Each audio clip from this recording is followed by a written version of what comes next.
Para presidir esta mesa inicial, ele é procurador do Estado do Rio Grande do Sul, especialista em direito tributário e vice-presidente da ANAP, convidando o doutor Telmo Lemos Filho.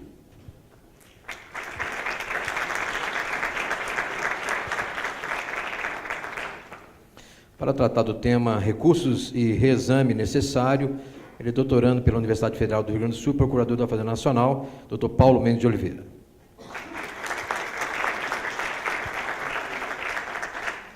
Para tratar do tema execução contra a Fazenda Pública, ele é doutor pela PUC São Paulo, presidente da AJUFER, doutor Nilton Ramos.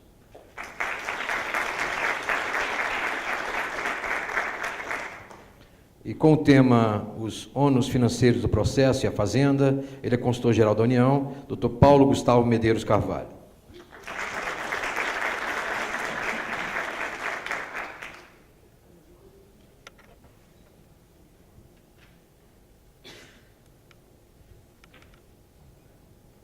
Com a palavra na mediação e na presidência da mesa, doutor Telmo Lemos Filho, com a palavra.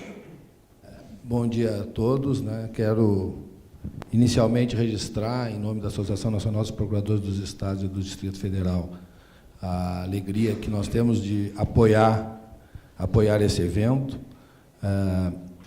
que tenho certeza será muito importante para o trato da questão do novo CPC e do poder público. Quero parabenizar os organizadores, a doutora Rita, o doutor Paulo, que está aqui conosco,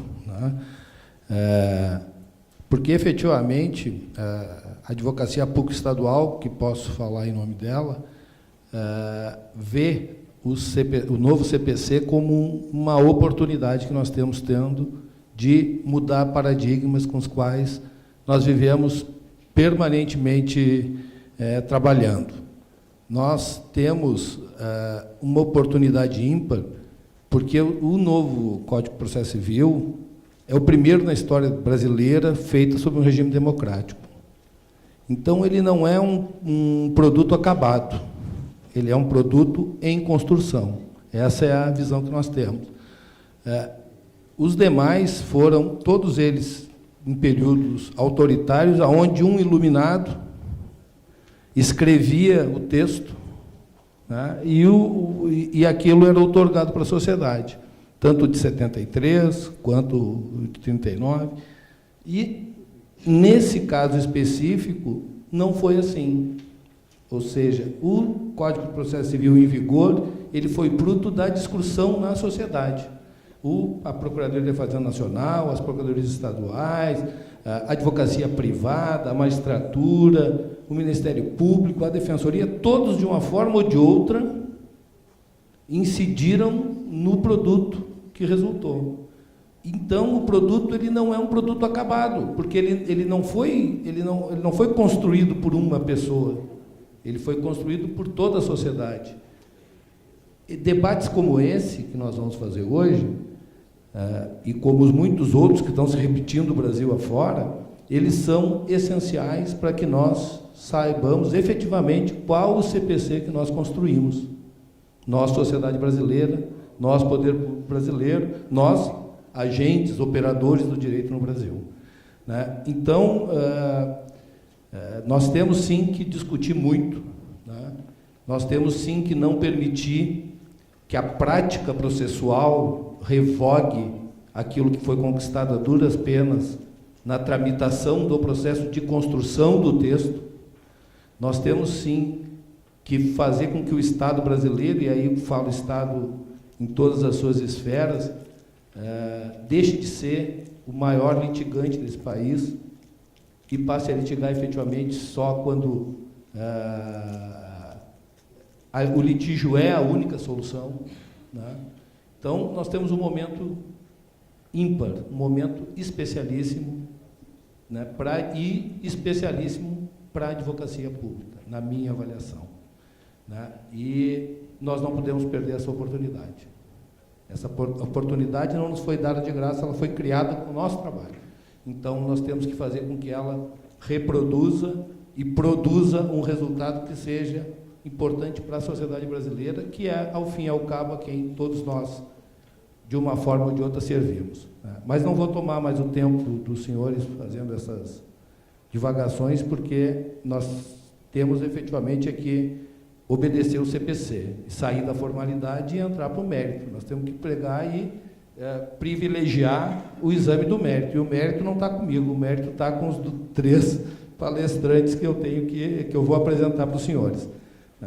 Então, eu gostaria de apresentá-los, Então, serão nossos palestrantes, o Dr. Paulo Mendes de Oliveira, aqui conosco, que é doutorando da Universidade Federal do Rio Grande do Sul, e quero dizer que o frio, disseram, essa manhã fria, Hoje eu ouvi antes aqui, a manhã fria, eu digo, mas manhã fria foi ontem, quando saí de Porto Alegre, era manhã fria.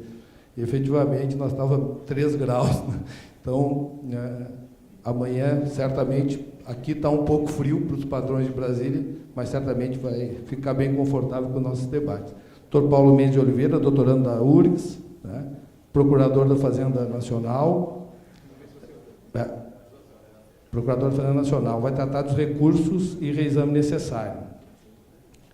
Depois, nós teremos a palestra do Dr. Newton Ramos, que é doutorando em processo civil pela PUC São Paulo, mestre em Direito Constitucional pela UNB, presidente da Associação dos Juízes Federais da Primeira Região, que vai tratar do tema execução contra a Fazenda Pública. E, por fim, para concluir amanhã, teremos a palestra do Dr. Paulo Gustavo Medeiros Carvalho, que é o consultor-geral da União, procurador federal e professor da Uniceub, IDP e Unijur, que vai tratar os ônus financeiros do processo e a Fazenda. Então, vamos enfrentar o mérito e vamos sair da parte introdutória. Passo a palavra para o Dr. Paulo Mendes de Oliveira. Bom dia a todos. Como já dei uma palavra inicial de agradecimento, serei mais breve nessa introdução. É uma satisfação muito grande poder conversar com os senhores. É uma satisfação muito grande poder proferir a primeira palestra em um evento de tamanha importância, um evento tão plural que reúne advogados públicos das mais diversas carreiras e me parece que é fundamental registrar isso, a necessidade de uma maior integração entre a advocacia pública nas suas mais diversas órbitas, porque muito do que é feito nas procuradorias, às vezes ela não é transmitido para as outras procuradorias. E nós temos atividades tão semelhantes e seria muito interessante essa troca de experiência. O Dr. Fabrício e o Dr. Cláudio tiveram a oportunidade de listar inúmeras iniciativas da Procuradoria da Fazenda que poderiam ser replicadas em outras procuradorias e melhoradas por meio de experiências das outras procuradorias. Então, esse evento me parece importante também por isso, para nós registrarmos essa integração entre a advocacia pública, a necessidade de integração para o aprimoramento da nossa atividade. Em segundo lugar, eu quero registrar que nós estamos chegando nos 3 meses de vigência do novo CPC. Estamos passando do período de experiência que não deu para nada. Nós começamos um novo código, estamos iniciando a ver aqui e ali repercussões do código na prática. E isso tem muito a ver com o que o nosso presidente, Dr. Telmo, acabou de falar, que nós estamos diante de uma construção de uma nova justiça civil. Um texto legislativo diz muito pouco a respeito do que vai ser o ambiente normativo que nós vamos ter pela frente. Diz muito pouco porque do texto à norma há inúmeros influxos, inclusive influxos práticos dos mais diversos. E aí eu volto à palavra inicial do Dr. Telmo. Não podemos deixar com que a prática, e muitas vezes, aqui falando pela Fazenda Pública, uma prática que tem inúmeros preconceitos em relação à Fazenda Pública e às prerrogativas processuais da Fazenda Pública, possam desvirtuar aquilo que foi construído legislativamente. E nós já na prática, a gente já consegue enxergar algumas iniciativas nesse sentido. Então, me parece importantíssimo nós percebermos que nós estamos diante de uma construção normativa. Uma construção. E daí a importância dessas discussões. Nós vamos ver aqui, nessa tribuna, serem levantadas teses importantíssimas que nós devemos trabalhar no judiciário para tentar emplacá-las. E teses em consonância com aquilo que foi produzido legislativamente. Então, na esteira de agradecimentos, eu quero também fazer um registro do grande apoio que o Simprofaz está fazendo, está dando para a organização, disponibilizando veículo e dando apoio, e é um dos nossos órgãos, das instituições apoiadoras do evento. Pois bem, vamos falar sobre processo civil e fazenda pública em juízo. O novo código ele traz uma virada de página do que é a justiça civil no Brasil. Tem a aptidão de fazer essa virada de página. E por que isso? Primeiro porque nós estamos em um ambiente cultural completamente diferente daquele do Código de 73. As circunstâncias culturais mudaram. Nós temos uma percepção de democracia, principalmente, bastante diversa. E a partir do momento que nós olhamos para essa percepção de democracia e verificamos que está cada vez mais acentuada a necessidade de participação do cidadão no exercício do poder e de respeito às liberdades individuais, isso influencia diretamente na conformação do processo. Vocês devem estar ouvindo falar bastante aí em negócios jurídicos processuais. Vamos ter aqui uma mesa para falar sobre negócios jurídicos processuais. O que é isso? Nada mais é do que a autonomia privada no processo. As partes poderem convencionar sobre o processo que melhor atende às suas expectativas. Exercício do poder a partir da conveniência das partes. Limitação do poder a partir da atuação das partes. Isso é democracia no processo, cidadania processual. Uma virada de página em relação aos precedentes. Nós temos agora positivado no CPC um sistema rígido de precedentes, a partir da percepção de que, sem um sistema sólido de precedentes, que inclusive fez com que a Procuradoria-Geral da Fazenda Nacional modificasse totalmente a sua atuação, para entender que os precedentes fazem parte do direito vigente, nós passamos de há muito a pautar a nossa atividade com base nos precedentes. Meus caros, se nós não tivermos um sistema que confira cognoscibilidade, o que é isso? Conhecimento do direito vigente, o Poder Judiciário vai continuar uma loteria. Uma loteria em que você sempre pode ir ao Judiciário para obter qualquer resultado. Todo mundo quer ir ao Judiciário, porque ele é lotérico, e é isso que se tenta evitar. Um sistema de precedentes nada mais é do que um instrumento para conferir segurança jurídica, por meio da perna da cognoscibilidade. Nós precisamos conhecer o direito vigente, e isso vai ser feito diante de divergências interpretativas, por meio de um sistema de precedentes. E isso tem que mudar totalmente a atuação da Fazenda Pública em juízo. Precisa mudar.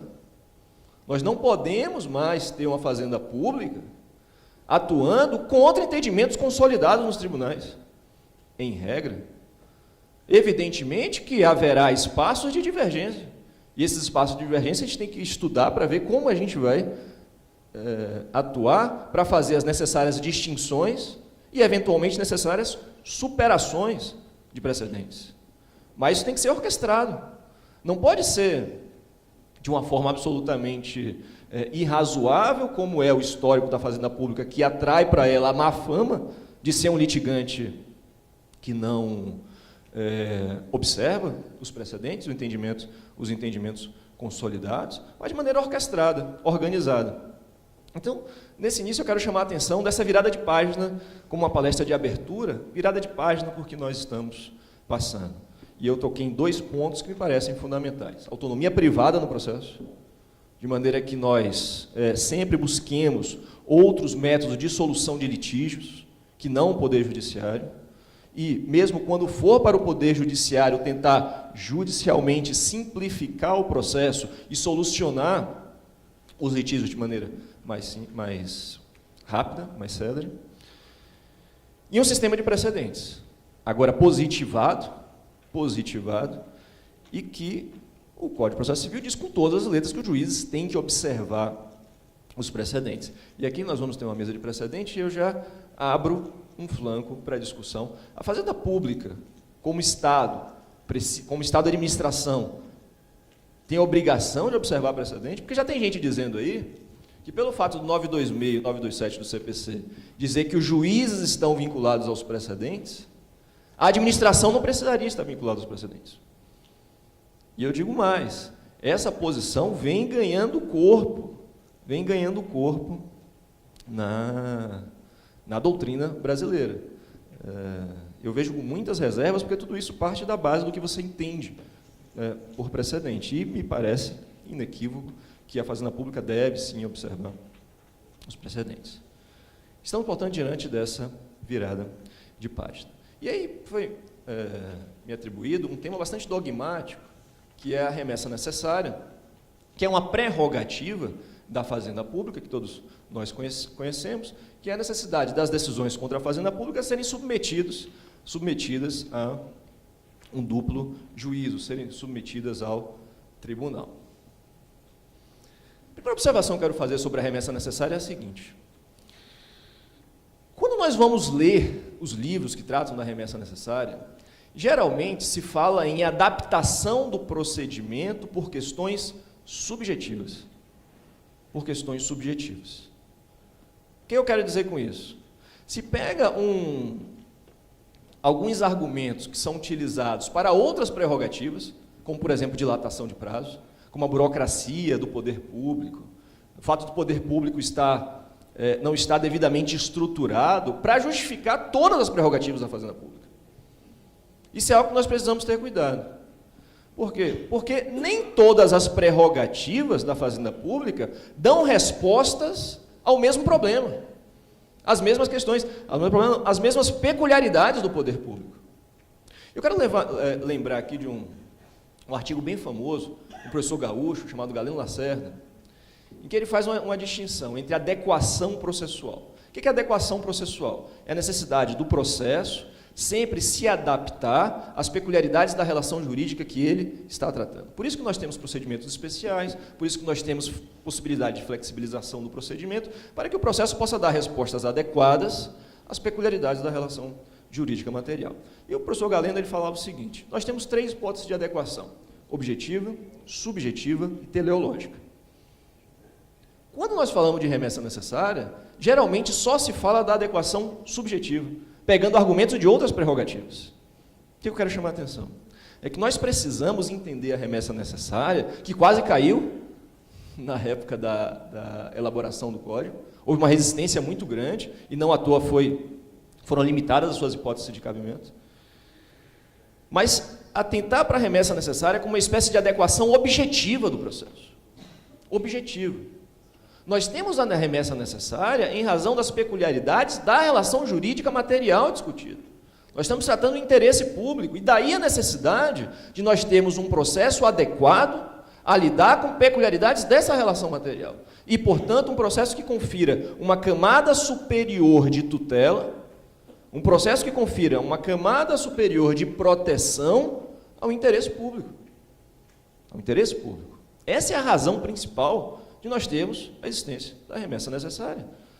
Não é propriamente porque as procuradorias estão desmanteladas, por causa da burocracia, porque senão, se a gente seguir por esse argumento que a doutrina vem repetindo, e a gente tem que ter cuidado, que muitas vezes se diz isso com uma intenção de queimar o Instituto, nós temos que ter cuidado com esses argumentos, porque, primeiro, nem todas as procuradorias têm tantas dificuldades de atuação. E depois, se isso for verdade, desaparecida a razão, desaparece a necessidade do Instituto. Então vamos atentar para isso. Nós temos na remessa necessária o quê? Uma camada superior de proteção processual em razão da natureza da relação jurídica discutida. Essa é a razão da remessa necessária e essa é a razão porque ela foi adequadamente mantida no novo CPC. Precisamos de um processo civil que nos confira segurança jurídica. E segurança jurídica processual deve ser vista como um sobreprincípio que conforma todo o processo.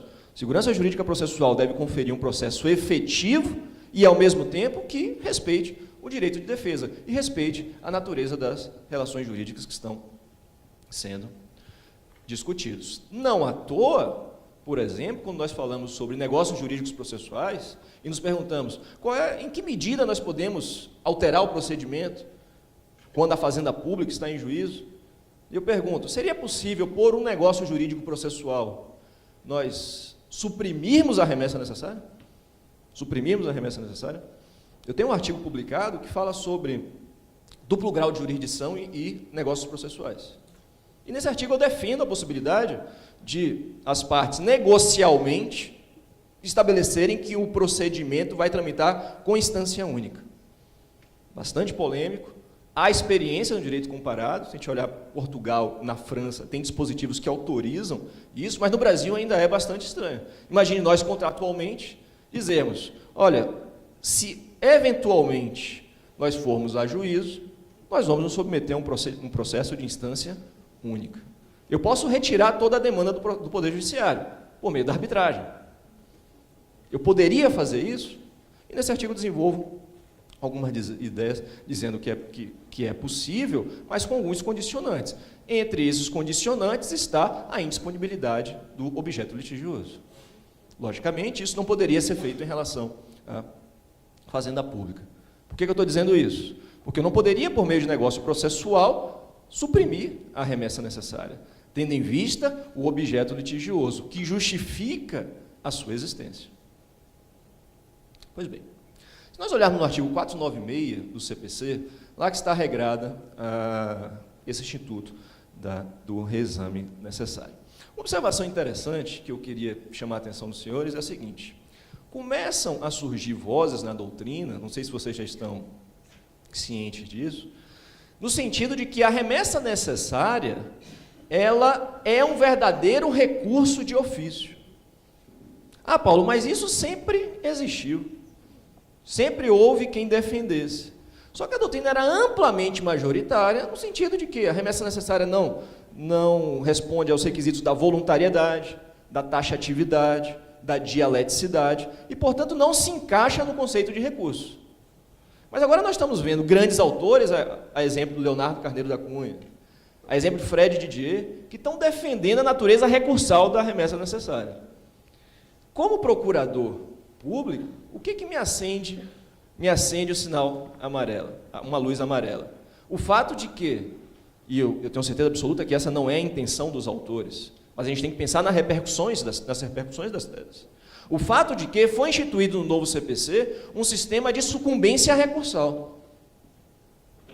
Sucumbência recursal. De incremento sucumbencial a partir do momento que você vai alçando as superiores instâncias. E daí se reforça a ideia de que, eventualmente, eu poderia ter, com o julgamento da remessa necessária, um incremento sucumbencial da fazenda pública, por meio do julgamento da remessa necessária. A gente já levanta dois problemas. Primeiro, é cabível a condenação e honorários na remessa necessária? Eu não sei se o doutor Paulo vai tratar desse assunto, vai tratar dos ônus processuais, né? Mas de antemão eu vou dar a minha opinião. E segundo, e se ela for considerada um recurso? É cabível a condenação em honorários? Meus caros, a fazenda pública, como o professor Fred já disse aqui, tem que mudar a sua atuação processual, porque o processo ficou muito caro para os litigantes. O ônus da litigiosidade é muito alto. E esse ônus da litigiosidade decorre também dos honorários recursais.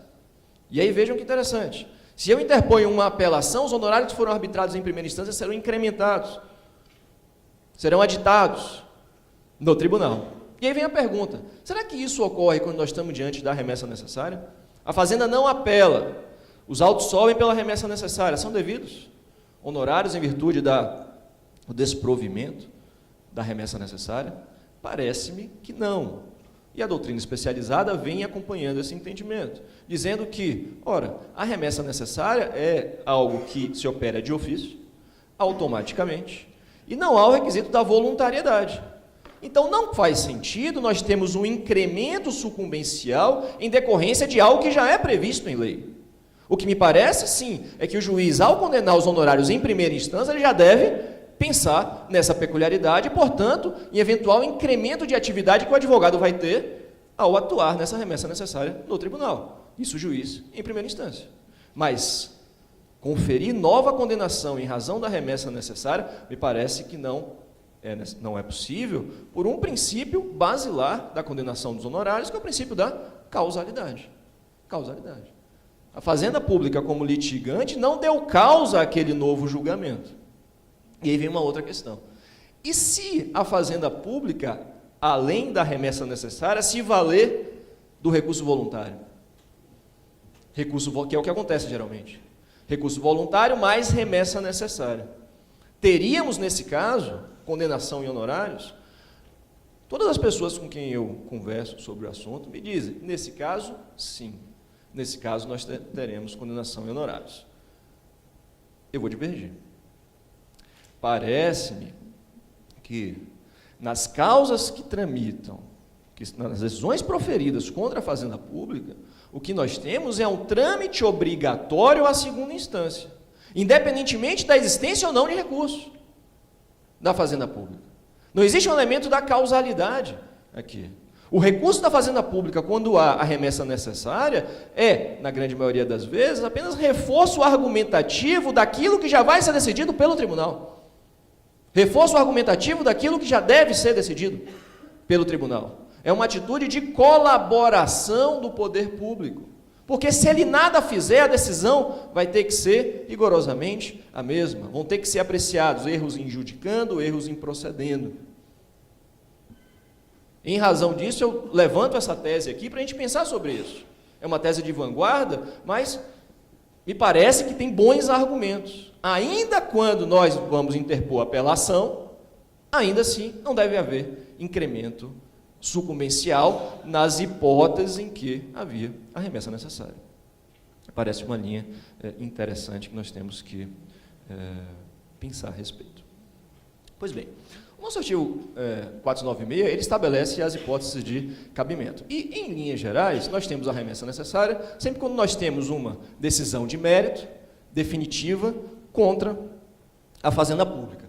E aí ele traz 2 incisos. O primeiro inciso trata dos processos de conhecimento, o segundo inciso dos processos de execução, regra geral, e são as nossas hipóteses de cabimento. O que nós temos, portanto? Nós temos uma regra geral de que decisões contra a Fazenda Pública, para serem efetivas, para gerarem efeitos e para transitarem em julgado, tem que submeter a uma dupla análise. Como eu disse, é uma camada superior de proteção a essa relação jurídica substancial. Algumas repercussões desse entendimento. Eu não vou ficar tratando de minúcias que todos nós conhecemos, que já está sedimentado na doutrina, que eu acho que não é o lugar para isso. Vamos tratar dos problemas. Quais são as repercussões disso? Em primeiro lugar, Rita, por gentileza, artigo 356. Em primeiro lugar, o novo Código de Processo Civil, ele inova, aspas, porque já se vinha defendendo bastante isso, na possibilidade de nós termos decisões interlocutórias de mérito no processo, tratando definitivamente de um dos capítulos da demanda. É o que diz o artigo 356. O juiz decidirá parcialmente o mérito quando um ou mais dos pedidos formulados ou parcela deles e traz as hipóteses. O que é isso? Decisão interlocutória de mérito, possibilidade de nós cindirmos a demanda e decidirmos apenas um dos capítulos. Se um dos capítulos requer uma dilação probatória, requer um processo mais amplo, não é razoável que todos os capítulos que já estão maduros não possam ser apreciados. O Código diz isso hoje expressamente. Trazendo para o nosso tema. Qual é a consequência disso para o poder público em juízo? Isso também a doutrina está bem afinada. Decidido um dos capítulos da demanda, a partir da nossa regra geral do 496, para que essa decisão transite em julgado, faça a colher julgada material e viabilize a execução definitiva, é indispensável que ela seja submetida à remessa necessária. Remessa necessária de decisão interlocutória de mérito. É um imperativo de uma interpretação sistemática do CPC. Devemos interpretar o CPC como um todo. O regime deve ser coerente, íntegro, como ele mesmo se autodenomina. Integridade normativa. Então, nas hipóteses de decisão interlocutória de mérito, será necessário, para a formação de coisa julgada, execução definitiva, consolidação, portanto, a remessa necessária. Uma outra peculiaridade está no artigo 503, por gentileza, Rita. 503. E aqui, meus caros, eu queria proferir uma palestra sobre isso, mas a Rita não deixou. Na verdade, a gente não conversou sobre isso, né? Coisa julgada e o poder público. Coisa julgada e o poder público. Meus caros, aqui nós temos um problemão. Um problemão. Por quê? Porque nós sabemos que o poder público trata de inúmeras relações jurídicas de trato continuado. E relações jurídicas de trato continuado propiciam a prolação de decisões com eficácia prospectiva, porque tratam de uma relação que incide inúmeras vezes posteriormente a sua prolação e, portanto, tem essa possibilidade de reger o futuro. Há fatos jurídicos que vão ocorrer futuramente. Quando nós temos uma decisão que trata especificamente da relação jurídica de trato continuado, tranquilo. Nós sabemos que vai fazer coisa julgada, que vai ter eficácia prospectiva e que vai gerar efeitos enquanto estiverem presentes as circunstâncias fáticas ou jurídicas que ela foi prolatada. Qual é o grande problema? O grande problema é que muitas vezes essas decisões agora vêm como questão prejudicial. Vêm como questão prejudicial dos julgados. No Código de 73, nós sabíamos que só fazia coisa julgada a questão principal do processo. As questões prejudiciais decididas incidentalmente não fazem coisas julgadas, salvo se eu ajuizar a ação declaratória incidental, que ninguém nunca viu ser ajuizada.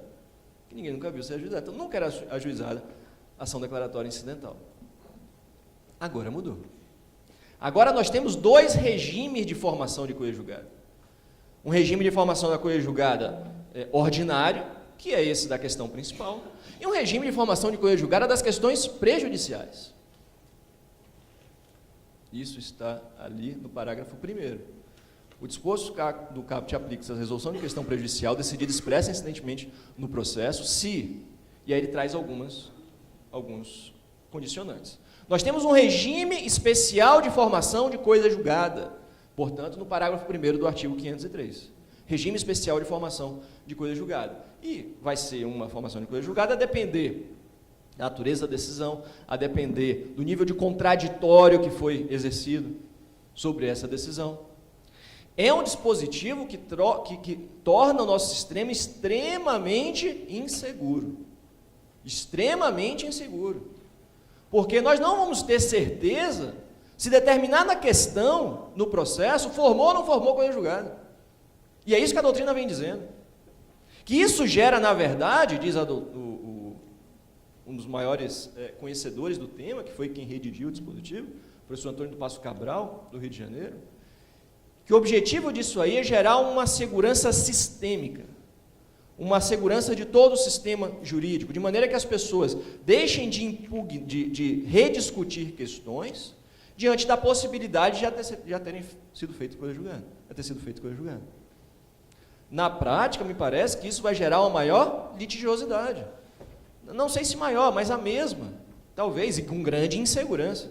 Porque você, diante da decisão de questões prejudiciais em um processo, eu dou um exemplo do nosso dia a dia, se nós tivermos, por exemplo, uma ação anulatória de determinado lançamento fiscal, e o fundamento dessa ação anulatória for a inconstitucionalidade do tributo, no regime do CPC de 73, a inconstitucionalidade não faria coisa julgada. Na verdade, não é inconstitucionalidade, né? Mas a inexistência de relação jurídica tributária em razão da inconstitucionalidade. Não faria coisa julgada. Doravante, meus caros, pode fazer coisa julgada essa decisão, que trata da inexistência de relação jurídica tributária, e mais, com eficácia prospectiva. Com eficácia prospectiva. Por que você está falando isso, Paulo? É porque eu queria falar sobre coisa julgada e a Rita não deixou. Não é por isso. É porque me parece que nós devemos conectar essas ideias ao regime de formação de coisa julgada contra a Fazenda Pública. E o regime de formação de coisa julgada contra a Fazenda Pública deve respeitar a um sistema de duplo grau obrigatório. Então, me parece, da mesma forma, pelos fundamentos aqui já levantados, que para nós termos a formação de coisa julgada em relação às questões prejudiciais, é indispensável que essa decisão seja confirmada pelo tribunal. É indispensável que haja remessa necessária também dessas questões prejudiciais e ratificação pelo tribunal. Caso contrário, não há de se falar em formação de coisa julgada. Artigo 496 de novo, por gentileza. Voltando para a nossa matriz, e eu queria dar uma olhada no parágrafo 3º dele, nós verificamos aqui algumas hipóteses de limitação das remessas necessárias. 2 tipos de limitação. Uma limitação com base no valor da causa, então da importância daquela demanda, e uma limitação com base na evidência do direito. 2 tipos de limitação. E aqui é interessante a gente observar e voltar para os nossos fundamentos iniciais para pensar o seguinte: a remessa necessária, ela é uma camada superior de proteção em razão da natureza da relação jurídica discutida? Sim, é isso. Mas não é razoável que em algumas demandas ela seja dispensada por causa de peculiaridades daquelas demandas? Sim. Vamos ver quais são essas demandas? Diz o legislador. 2 hipóteses: valor da causa e tutela da evidência do direito.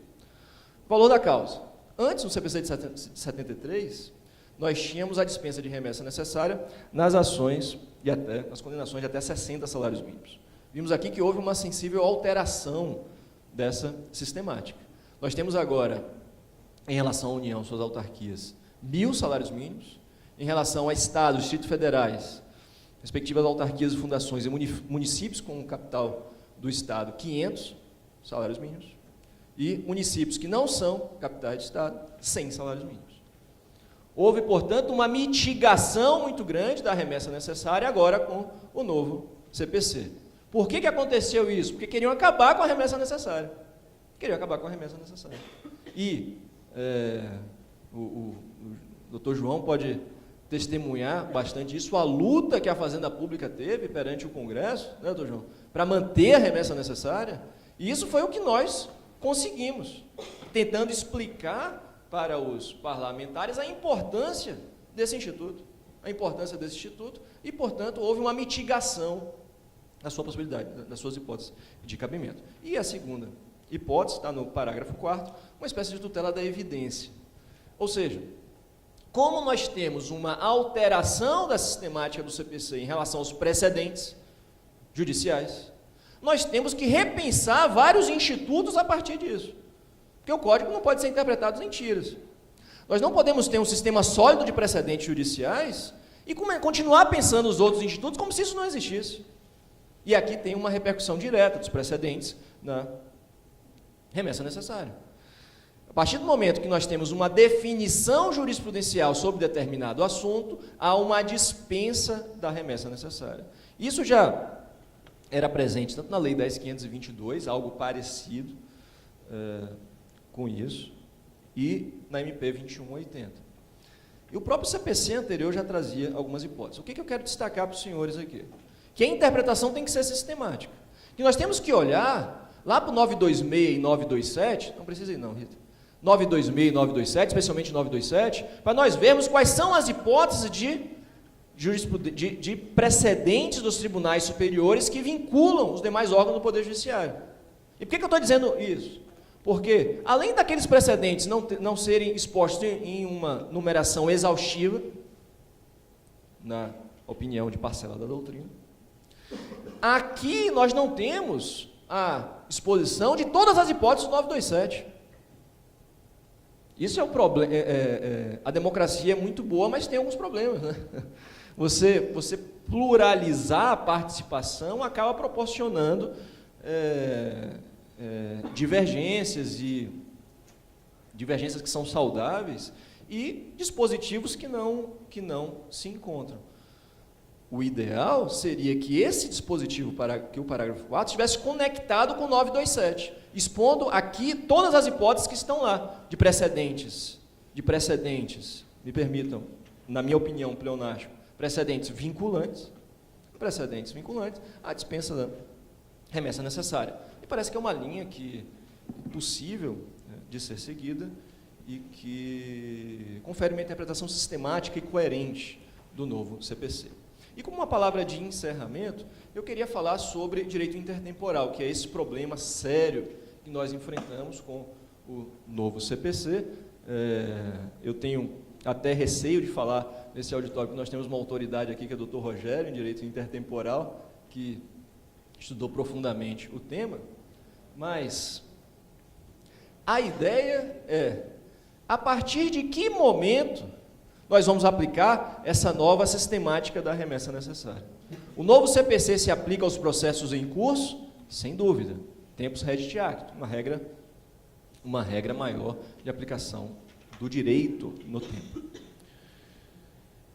Mas a remessa necessária, com essas limitações, com esse perfil, vai se aplicar às demandas já ajuizadas? Resposta também, sim. Desde que a sentença tenha sido prolatada na vigência do novo CPC. A partir do momento da prolação da decisão, que vai gerar a sua recorribilidade e, portanto, vai gerar a sua submissão, paralelamente, a sua submissão ao segundo grau de jurisdição, nós temos aqui consolidado o regime processual que vai se aplicar a esse instituto. Então, as sentenças prolatadas antes de 18 de março de 2016 vão seguir a sistemática do Código de 73. Sentenças prolatadas depois, a partir de 18 de março de 2016, vão seguir essa nova sistemática que eu expus aos senhores. Meus caros, como eu sou muito disciplinado com o tempo, queria ficar falando aqui a tarde inteira, a manhã inteira para vocês, mas meu tempo se esgotou, além de que nós temos palestras muito mais interessantes pela frente. Eu me coloco à disposição dos senhores para nós discutirmos esse assunto. Eu levantei algumas teses que eu sei que são polêmicas, então eu fico à disposição para a gente amadurecer e para a gente verificar possíveis saídas para esses problemas que eu expus. Eu agradeço demais essa atenção hipnótica dos senhores e me coloco à disposição.